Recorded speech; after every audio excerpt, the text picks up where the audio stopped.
नमस्कार दोस्तों, HPPSC का executive officer and secretary exam, आशा है आपका एग्जाम बहुत अच्छा हुआ होगा। Best of luck for your success and future. तो आज हम लेकर चलते हैं इसके एनालिटिक पार्ट पर, जिससे आपको क्वेश्चन पेपर को समझने में मदद मिलेगी और इससे आपको ये भी मदद मिलेगी कि क्या इसकी कट ऑफ जा सकती है और आपके कितने नंबर ऑफ क्वेश्चन ठीक हैं। तो मेरा नाम है संदीप और आप देख रहे हैं स्टडी दर्पण।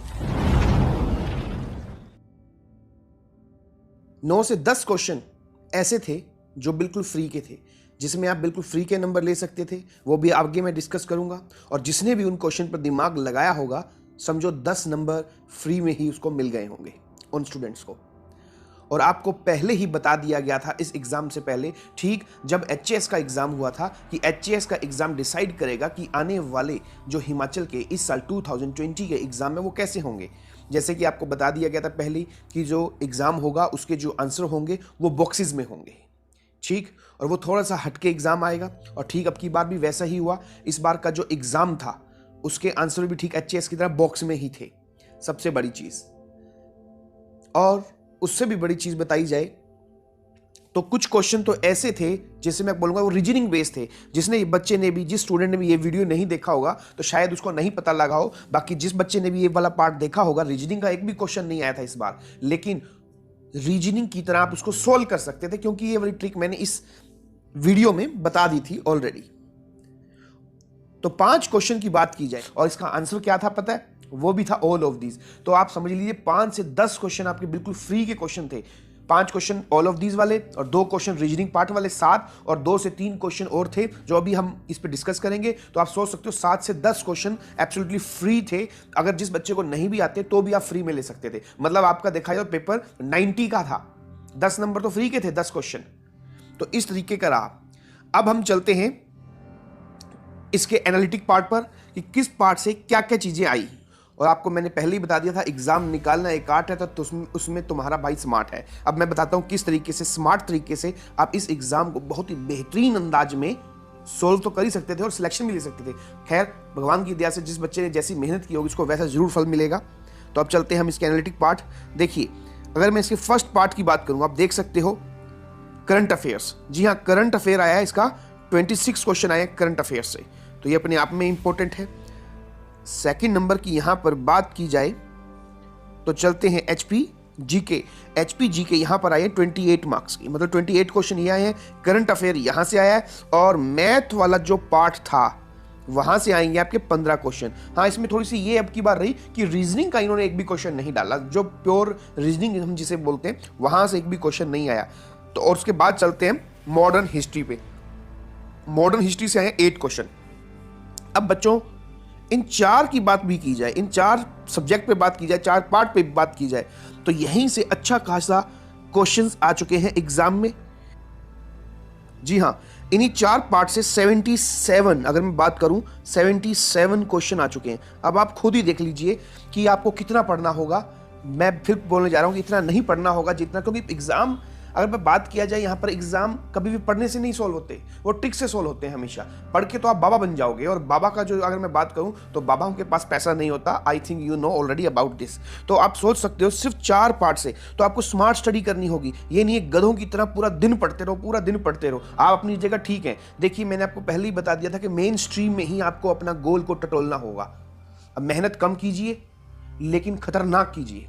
लेकिन इसका उल्टा करते हैं मैक्सिमम स्टूडेंट्स कि मेहनत खतरनाक करते हैं लेकिन उसका रिजल्ट उस पोजीशंस में, अगर मैं बात की जाए, उस मेन स्ट्रीम में नहीं आ पाता, क्योंकि अंधेरे में यहां पर दिए जलाने वाली बात होनी चाहिए थी, लेकिन हम अंधेरे में ही हम काले कागज को टटोल रहे होते हैं। मतलब बेफालतू का, जिससे कोई रिजल्ट नहीं मिलेगा, उससे ऐसा हार्डवर्क करने का भी क्या फायदा। इसके बाद चलते हैं 5th नंबर पर। अब देखिए, बाकी अगर यहां पर बात की जाए तो नॉर्मल से क्वेश्चन आए हुए हैं। साइंस के 4, 4 पॉलिटी के 3, जियोग्राफी के 3, इन्वायरमेंट के 3, आर्ट एंड कल्चर के 2, और इसके बाद डिजास्टर मैनेजमेंट के 4, स्टैटिक पार्ट 4। अब जिस बच्चे ने ये नहीं भी पढ़ा, अब ऐसा तो नहीं है नहीं पढ़ा, 12th तक या ग्रेजुएशन तक हल्का हर एक नहीं पढ़ रखा होता है, फिर भी वो इसमें से 30% मिनिमम बात कर रहा हूं मैं यहाँ पर कि मिनिमम 30% क्वेश्चन तो ठीक कर ही देगा। अब आप ही बताइए 77 में से जिस बच्चे के 60 क्वेश्चन ठीक हो जाए और 30 में से 10 क्वेश्चन के आसपास और ठीक हो जाते तो आपके स्कोर कितने बनते? 70। कितना इजी टाइप का ये आपके लिए टास्क होता।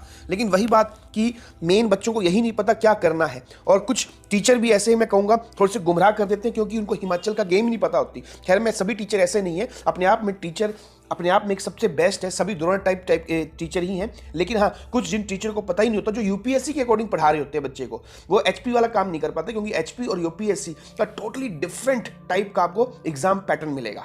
तो इसमें आपने बहुत ज़्यादा ध्यान रखनी है ताकि फ्यूचर में आप ये फिर से गलती ना कर पाएं। और नेक्स्ट आपको पता ही होगा कि एग्जाम आ रहे हैं, कौन सा, एक तो आ रहा है आपका तहसील वेलफेयर ऑफिसर और एक है बैंकिंग का एग्जाम जो 11 अक्टूबर के आसपास का एग्जाम होगा।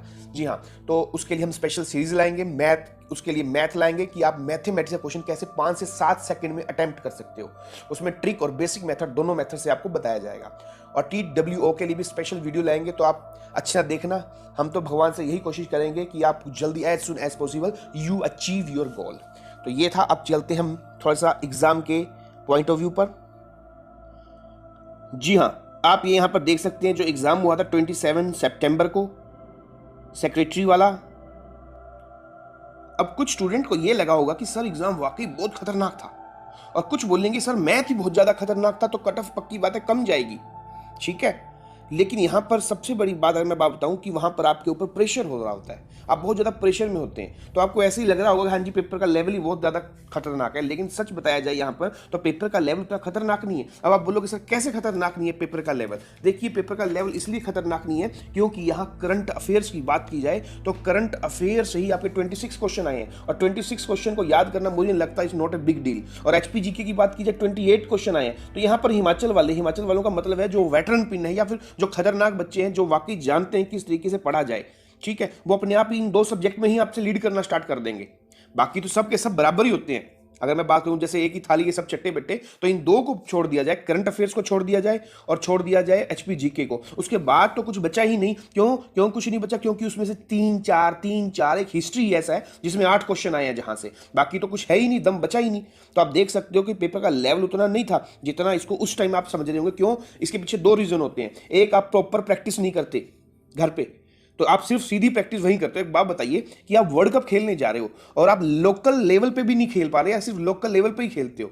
तो लोकल लेवल पे खेलने वाले जब वर्ल्ड कप में सीधे इंटरनेशनल स्टेडियम में उतरेंगे, जहां पे आपका सामना महत्वपूर्ण और सबसे इंपॉर्टेंट बल्लेबाजों से होगा, तो आप अपने आप को कहां स्टैंड करोगे? तो ये वाली सबसे इंपॉर्टेंट चीजें रहेंगी जिस पे आपने फ्यूचर में ध्यान देना है। और जिस भी बच्चों को डाउट, क्वेरी, क्वेश्चन हो, तो आप मुझे कभी भी मैसेज भेज सकते हो, या मुझे व्हाट्सएप पे आप मुझे कोई भी आप जो डिफिकल्टी फेस कर रहे हो वो मुझे बता सकते हो। और जो करंट अफेयर जिन बच्चों को मैंने दिए थे उसमें से मैं ये तो नहीं कहूँगा 100% क्वेश्चन फंसे, 100% हो भी नहीं सकते। 100% तभी होंगे जब मैंने खुद पेपर सेट किया होगा और मैं बेईमान हूँ, क्योंकि बेईमान ही अगर मैं बात की जाए तो वही मैं पेपर लीक करूंगा, लेकिन मैं ऐसा काम ही नहीं करूंगा। तो लेकिन हाँ, जितने भी करंट अफेयर्स मैंने बताए थे जो में से जिन्होंने लिए, तो उसमें से आपके 80% करंट अफेयर फंसे हैं। आप ये देख लीजिएगा। हाँ, वो बात अलग है, उसमें घुमा फिरा के कुछ आया, घुमा फिरा के कुछ नहीं आया। तो ये चीजें आपने मेन सबसे ज्यादा ध्यान रखनी है। और हम आपकी फ्यूचर में भी हर एग्जाम में बिल्कुल अच्छे तरीके से आपकी हेल्प करते रहेंगे ताकि आप अपनी मंजिल तक एज सुन एज पॉसिबल पहुंच सकें। तो ये वाली चीजें थी। अब पेपर की बात की जाए, देखिए मैं यहां पर तो नहीं बताऊंगा क्योंकि ज्यादा लंबा वीडियो ना खींच जाए, लेकिन हाँ, जिस बच्चे को इसकी आंसर की चाहिए होगी वो मुझे बता देना, उसको हम भेज दिया जाएगा। जैसे मैं कुछ क्वेश्चन बताता हूँ। अब करंट अफेयर की यहाँ पर बात की जाए, देखिए राइस इन अ डायलॉग, ये बिल्कुल इजी क्वेश्चन था एग्जाम में। मतलब मैं यहाँ पर मैं बात करूँ, ये साफ करंट अफेयर है बिल्कुल, जो आया हुआ है पहले भी। इसका आंसर आएगा डेनमार्क। अगर मैं यहाँ पे बात करूँ where what are the Nidhi company, अगर मैं यहाँ पर निधि कंपनियों की बात करूँ तो ये भी अपने आप में इसका ऑप्शन होगा A, it is related to the maintenance of revenue records. तो ये है। इसके बाद चलते हैं भूमि राशि पोर्टल, ये भी बहुत इजी है। अब आप पूछो ये कहां से आया? करंट अफेयर का आया जब यहां से दिल्ली से मुंबई का जो रोड बन रहा है, ठीक है, 1250 किलोमीटर लंबा का, वहां से ये क्वेश्चन पूछा इन्होंने। तो ये बी सी डी और ये तीनों तो ठीक है, पर इसका जो ऑप्शन ए है कि यह राजस्व रिकॉर्ड के रखरखाव से संबंधित है, ये यहां पर गलत आ जाएगा। फिर रोपेक्स सर्विस क्या है? रोपेक्स सर्विस देखिए, मैं आपको पहले ही बता चुका हूं कि जिसका भी आंसर, जिसको आपको नहीं पता हो और जिसका आंसर ऑल ऑफ दीज है, आपने आंख बंद करके ऑल ऑफ दीज मारना है, अर्जुन की तरह जिसने उसने आंखें बंद करके मारा और बिल्कुल मछली की आंख पे लगा निशाना। ठीक वैसे ही अगर आप ऑल ऑफ दीज मारोगे तो ऐसे आंसर हमेशा 90% चांस होते हैं कि आप ठीक होंगे। 5 क्वेश्चन आए ऑल ऑफ दीज वाले और पांचों के पांचों का आंसर ऑल ऑफ दीज ही है। तो आप देख सकते हो क्या लेवल होगा। आपको वहीं पे होंगे तो आपको ये लेवल बहुत टफ लग रहा होगा, लेकिन ये बहुत ईजी लेवल था एग्जाम का। तो ये वाली चीज़ है। ये देखिए पता नहीं भर भर के कितनी बार एग्जाम में पूछ गया। जनरल वीपी रावत सूर्य किरण नेपाल का है, ठीक है। भारतीय नौसेना की पहली, ये आज तक में पता नहीं कितने दिन तक ये न्यूज़ चली है शिवांगी स्वरूप की, तो आप देख सकते हो, ठीक है। खादी के निर्यात की बात की जाए, यहाँ पे HS टैग है, और जो मैं नाम भूल गया उस एक्टर का, ठीक है, त्रिपाठी करके, पंकज त्रिपाठी, ठीक है, वो है इसके ब्रांड एम्बेसडर। और ये बिहार में सबसे बड़ा खादी वहाँ पर ये बनाया गया है, तो ये वाली चीज़ वहीं से आई। आप देख सकते हो करतार कोरिडोर डोर लिंक, ये वही करतार कोरिडोर डोर लिंक है जो जहाँ पर सिद्धू गया था। सिद्धू पाकिस्तान में इनॉग्रेशन के लिए गया था, वहाँ बुलाया गया था और उसके बहुत बड़ा इंडिया में बवाल हुआ था। तो आप देख सकते हो यहाँ पर तवांग फेस्टिवल, ये अरुणाचल प्रदेश का फेस्टिवल है। किसकी अध्यक्षता में? ये के कस्तूरी रंगन है। पूर्वोदय योजना, ये स्टील से रिलेटेड है क्योंकि वहाँ पर ब्रिज बन रहे हैं, ठीक है। अब आप मैक्सिमम ये सोच रहे होंगे ऑयल एंड गैस है, क्योंकि वो बच्चों पूरे 7 सिस्टर स्टेट में तो नहीं है, पूर्वांचल वाली साइड तो नहीं है, वो तो सिर्फ असम के दिग्बोई वाली साइड की बात की जाए उस साइड आपको मिल जाएगा, बाकी जगह तो ये वाली चीज़ है। यहाँ पर स्टील है, ब्रिज से जो हमारे पास लाया जा रहा है, जिनको ये उस डेवलपमेंट से संबंधित है। अगर वहाँ पर रोड एंड ट्रांसपोर्टेशन है, जिसे हम इंडिया की क्या बोलते हैं, वेन्स बोलते हैं, जैसे हमारी वेन्स हमारे हर बॉडी के पार्ट पर ब्लड पहुँचाती है, ठीक वैसे ही अगर मैं यहाँ पर ट्रांसपोर्टेशन की बात करूँ तो पूरे इंडिया में उसकी वजह से एक्सपोर्ट इंपोर्ट हर चीज़ें चलती हैं। तो इससे स्टील का है क्योंकि वहाँ पे ब्रिज बने। तो ये सारी चीज़ देखिए। 13 का आंसर भी ऑल ऑफ दीज है। टेक सागर, ये अब मैक्सिमम सोच रहे होंगे बैलिस्टिक मिसाइल है, लेकिन इसका आंसर ऑनलाइन पोर्टल था। डूम्सडे वोल्ट क्या है? देखिए हमें नहीं पता क्या है, लेकिन हमें इतना पता कि भैया ऑल ऑफ दीज है, चुपचाप करके ऑल ऑफ दीज आंसर लगाइए, ठीक है। मेकांग गंगा परियोजना, इसमें नेपाल नहीं आएगा। पूछोगे सर नेपाल क्यों नहीं आएगा? देखिए इंडिया, म्यांमार, वियतनाम ये लगभग एक सीधी रेखा के आसपास मिलते हैं। नेपाल थोड़ा ऊपर चला जाता है, तिब्बत के नीचे आ जाता है, तो ये अपने आप देख सकते हो। और मेकांग पता ही है आपको कहाँ की रिवर है, तो ये वाली चीज़ें हैं इसमें। और ये देखिए बिल्कुल ये भी करंट अफेयर का क्वेश्चन है। इनका जो नाम आया था ये फॉर्च्यून लिस्ट में आया था इन CEO का, और वहीं से ही क्वेश्चन पूछा गया। स्टैच्यू ऑफ यूनिटी, ठीक है, ये HS के अंदर भी क्वेश्चन आया हुआ था, थोड़ा सा इसने घुमा दिया हल्का सा। इसका आंसर आएगा SCO, शंघाई कॉर्पोरेशन ऑर्गेनाइजेशन। तो ये वाली चीजें, पुरुष हॉकी टीम, ये 2023 में होगा, इंडिया में होगा, ठीक है। तो इतने फ्री के क्वेश्चन है, मैं तो कहूँगा जितनी ज्यादा कट ऑफ जाए उतनी कम होगी, क्योंकि इतना लेवल सिर्फ आप वहाँ पे प्रेशर में फील किया होगा आपने, क्योंकि वहाँ पर प्रेशर अलग होता है। वहाँ पे प्रेशर अलग क्यों होता है? क्योंकि आप समझ लीजिए आप डिस्ट्रिक्ट लेवल के ऊपर आप क्रिकेट खेल रहे हो और आपको सीधा मौका मिलता है इंटरनेशनल क्रिकेट टीम मतलब वहाँ पर खेलने का, और आप थोड़ा सा हकबका जाते हो, इतनी ज़्यादा जनता होती है, ठीक है। बस आपने यही चीज़ अपनी दूर करनी होगी। तो ये है, जिस भी बच्चे को आंसर की चाहिए जो जरूर बताना। अब चलते हैं हम इसके कुछ पार्ट के ऊपर, कट ऑफ डिसाइड करते हैं कि कट ऑफ के चांस क्या है। देखिए इसी कट ऑफ मिनिमम अगर मैं अपनी बात करूं तो 75 तो मान के चलिए आप। पहले मैं सोच रहा था इजी होगा, मतलब कट ऑफ कम जाएगी, मैथ आए हुए, लेकिन मैथ भी फ्री के थे। उसमें मैं ये नहीं कहूँगा, देखिए 10 क्वेश्चन आपके फ्री के थे, 15 का मैथ था, तो इसमें आप 50% मान लीजिए जो इजी टाइप का, मतलब 7। तो आपके जो फ्री के 10 नंबर थे उसमें आप कम भी करोगे तो बात वही ऊपर नीचे होकर चली गई। तो ये चीज़ें थी जो मैटर करती हैं। मैं आपको फिर बताता हूँ, एग्जाम कभी पढ़ के नहीं निकलते, वो निकलते हैं अच्छी स्ट्रेटजी से, अच्छी गाइडेंस से, अच्छी आपकी रणनीति हो डेली पढ़ने से। ना कि बात की जाए यहाँ पे कुकुर मुत्ता, जिसे हम बोल देते हैं क्या, मशरूम, यस, ठीक है। आप उसकी तरह मत पढ़ो, मतलब वो कहते हैं ना मौसमी होते हैं, कभी भी कहीं पे भी उग जाते हैं। जब आपको पता लगे भैया एग्जाम हो रहा है तब आप जाग गए, 1 महीना 2 महीना पढ़ लिया, ठीक है। उसके बाद फिर वही काम, फिर एग्जाम निकलेगा, फॉर्म भरा जाएगा, उसके बाद 1-2 महीने बाद आप पढ़ना स्टार्ट करोगे। इस तरीके से कभी एग्जाम नहीं निकलेगा। एग्जाम तभी निकलेगा जब आप हार्ड वर्क के साथ स्मार्ट वर्क करो और डेली करो, कंटिन्यूसली पढ़ो और सही गाइडलाइन में पढ़ो, तो आपका 100% एग्जाम निकलेगा।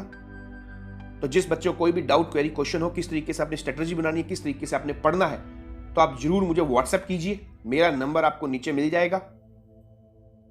तो आपको ये वीडियो कैसा लगा जरूर कमेंट कीजिए, वीडियो अच्छा लगे तो लाइक कीजिए एंड सब्सक्राइब कीजिए, शेयर कीजिए।